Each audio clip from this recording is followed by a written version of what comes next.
Il n'y a plus de politique nationale, seulement des politiques européennes. Pour preuve, ce sont souvent les parlementaires français qui font le voyage à Bruxelles pour tenter d'infléchir les décisions des commissaires.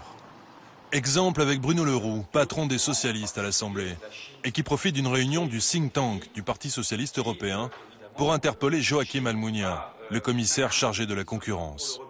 Nous ne sommes pas pour un repli sur l'Europe. Le député veut que l'État français puisse aider les entreprises en octroyant des aides publiques. Il nous semble nécessaire de réagir et de pouvoir provoquer un débat public sur ces règles commerciales et ces règles en matière de politique industrielle qui nous semblent être au cœur de l'action de l'Europe dans les prochaines années. Il y a une question de volontarisme politique dans la façon dont nous devons demain rééquilibrer nos échanges. C'est un élément qui nous semble important dans ce que nous appelons la réorientation de la politique commerciale commune et la constitution d'une politique industrielle européenne qui soit digne de ce nom. Mais on ne peut pas extrapoler les problèmes de chacun des pays à d'autres. C'est comme si moi, en étant espagnol, je dirais bon, toute l'Europe a un problème avec le secteur immobilier. C'est pas vrai. Le problème immobilier, c'est l'espagnol.